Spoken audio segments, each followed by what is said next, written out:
Olhando assim, à primeira vista, esses 4 textos bíblicos parecem não ter nada a ver um com o outro. Mas e se eu disser que juntos eles contam uma única e poderosa história? Uma história sobre a busca humana pelo divino. Pois é, a grande questão é essa. Qual é o fio invisível que conecta Levítico, Marcos, Salmos e Provérbios?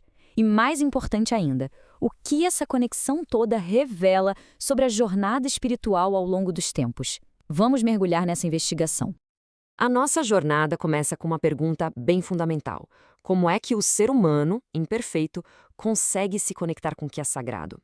Bem, o livro de Levítico nos dá a primeira resposta. E a resposta que Levítico apresenta é, na verdade, um sistema. Um sistema super claro, físico, cheio de regras e rituais. A fé, naquela época, não era só uma ideia abstrata, sabe? Eram ações concretas. Era um caminho visível, prático, para buscar a redenção. E no coração desse sistema todo estava o sacrifício.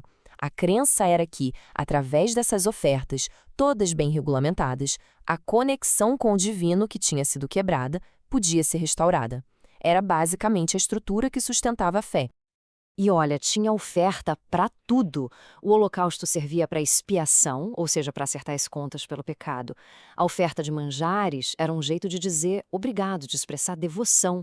E a oferta pacífica era para celebrar a comunhão, a paz, um sistema super completo que cobria todas as áreas. O ponto central que a gente precisa guardar é este. O caminho de Levítico era definido pela ação, uma fé de rituais, de coisas que se fazia do lado de fora. É bom ter isso em mente, porque a nossa história está prestes a dar uma virada radical. E agora a gente dá um salto no tempo e chega no Evangelho de Marcos. É aqui que surge um jeito completamente novo de se conectar com o divino. A ênfase muda de um sistema para uma pessoa. Em Marcos, a gente começa a ver um novo padrão: curas milagrosas. O poder divino não está mais preso a um templo ou a um ritual.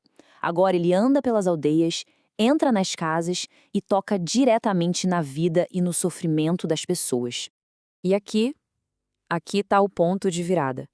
Com poucas palavras, Jesus faz algo que antes era reservado só para o sistema de sacrifícios. Ele perdoa pecados diretamente. Uma atitude, para a época, absolutamente revolucionária. A diferença é gritante, não é? De um lado, a expiação acontecia por meio de um ritual complexo, envolvendo sacrifícios. Do outro, o perdão é concedido com uma simples declaração. A mudança de paradigma é total. Percebem como a jornada evoluiu? A questão não é mais o que eu tenho que levar ao altar, mas sim o que eu estou aberto a receber. Uma mudança da ação para a recepção. Receber cura para o corpo e perdão para a alma. Certo? A gente viu a mudança do ritual para o relacionamento. Mas como é que se sente essa jornada por dentro? Qual é a experiência emocional da fé no meio de tudo isso? Porque a fé não é só um conjunto de regras ou um evento histórico, né? É uma experiência cheia de altos e baixos, e para a gente conseguir entender essa dimensão, a gente precisa ouvir uma voz um pouco diferente. Essa é a voz dos Salmos. É o grito cru, sem filtros, do coração humano. É a pura expressão da vulnerabilidade, do medo, do desespero. Isso não soa como um ritual polido, né? Soa como a vida real. Os Salmos mostram pra gente que a fé não é um caminho reto e fácil.